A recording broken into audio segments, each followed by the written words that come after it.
Hello and welcome back to Mac at the Movies. This week I'm going to be bringing you another weekly VHS rewind. What movie, you ask? But the one and only Dick Tracy.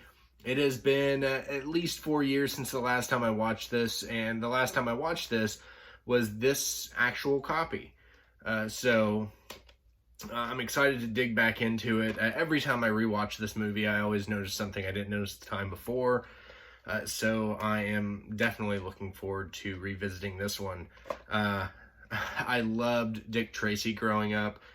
When I was a kid, I was like 4, 5, 6, somewhere around there. I loved Dick Tracy. So much so, I was Dick Tracy for Halloween one year. Oh, you don't believe me? Well, I found a photo. This is from 1990, actually. So I was 4 years old. This is a photo of me, my brother, and what I can only assume to be my dad or one of my cousins. I would think it's my dad, but it could be one of my cousins. But let's get that little jewel right up in there. So my brother was a little baseball player. He was I guess he was a Louisville Slugger. I'm not sure what he was. That was either my dad or a cousin. Again, not sure if it was my dad or a cousin, and then me as Dick Tracy. And yes, that was essentially a onesie. It was a suit and vest, like a vest and tie or what have you, onesie that, it just cinched up and tied at the back of the neck. This was my Halloween costume for a good 3 years.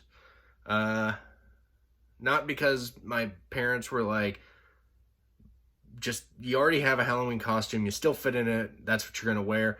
It was, I love Dick Tracy. So that's what I was for Halloween that year. I had to go digging for that. I was talking with my buddy Chase earlier, and we were talking about what movie I was going to review for tonight. I was going to watch and review, and told him Dick Tracy. We got to talking.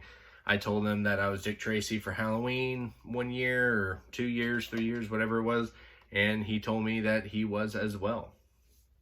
So, anyways, we're going to get into this, so let that drop out of there. Get that TV going. There we go. Tune up the snow angels, and I don't think it's going to make a lick of difference, but there's a crack in my cassette right there. But it doesn't look like it's going to damage anything, and it doesn't sound like anything's rolling around in there, so I say it's good. So we're going to get that in there and get this movie going. I picked up a bottle of Moxie. Don't know what this is. There was a YouTuber I watched. He had picked it up. Evidently, it's got quite the acquired taste. So I'm going to get into that. Cheers.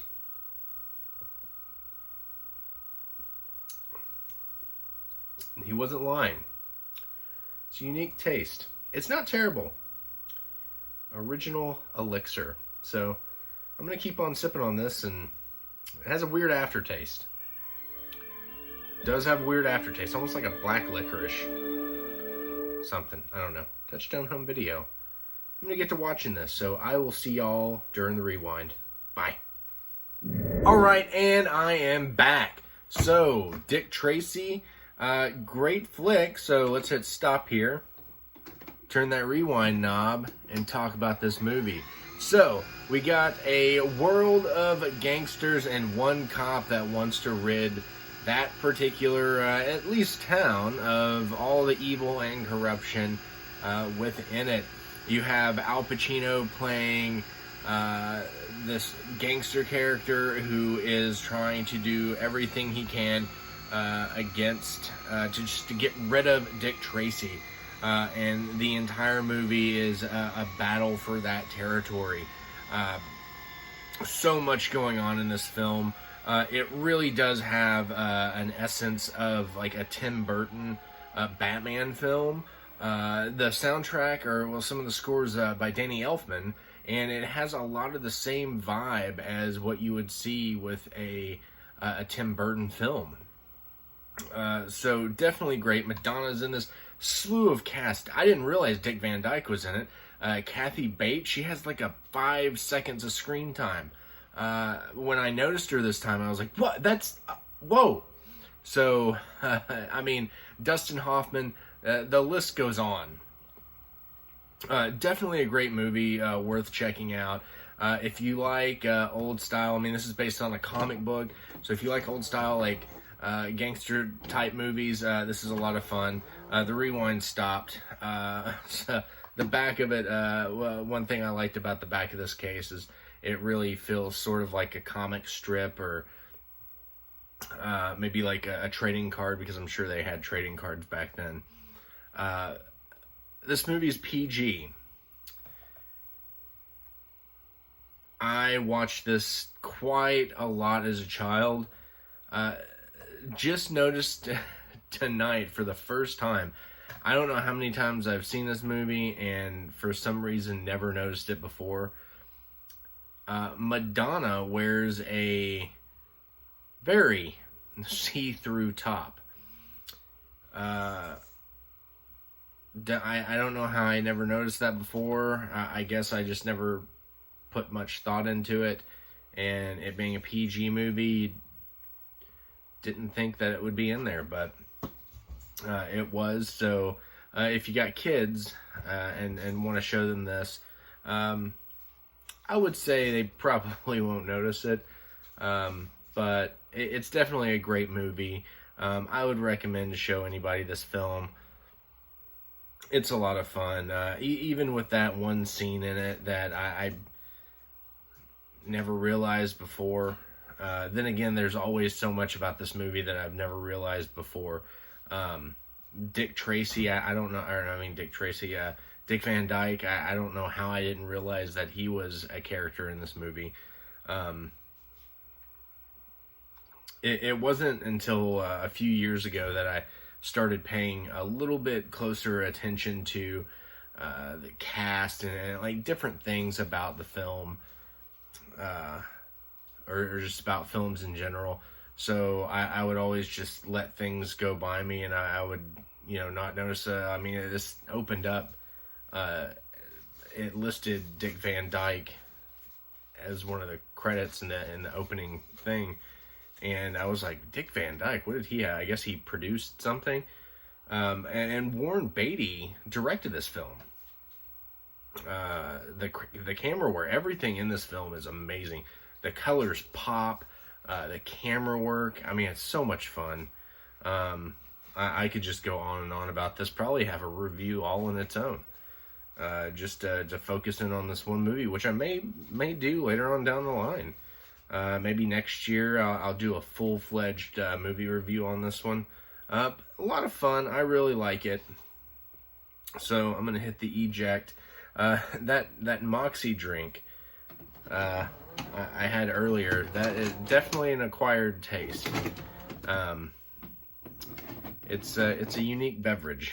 So I thought the tape was cracked here, but I guess it was a magnetic strip.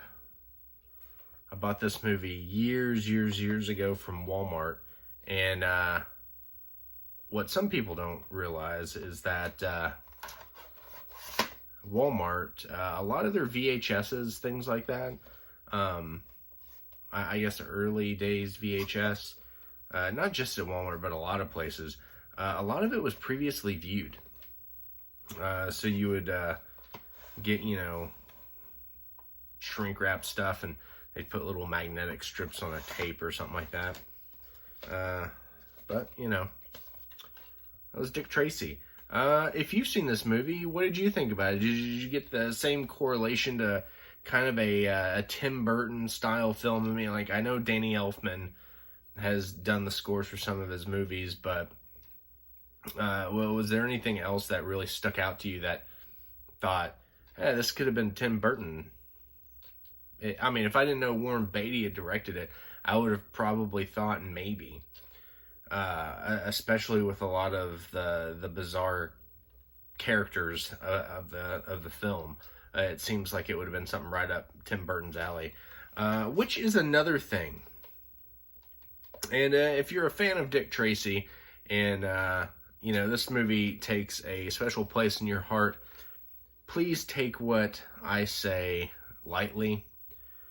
But after having watched Sin City years ago, I have always thought that Frank Miller and Robert Rodriguez would do an amazing job at retelling this movie.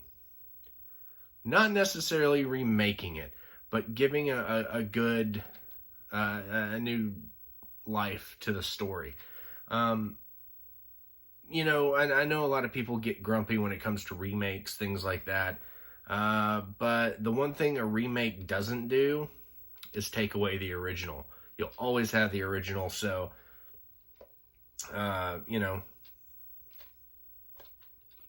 just a thought, just an idea.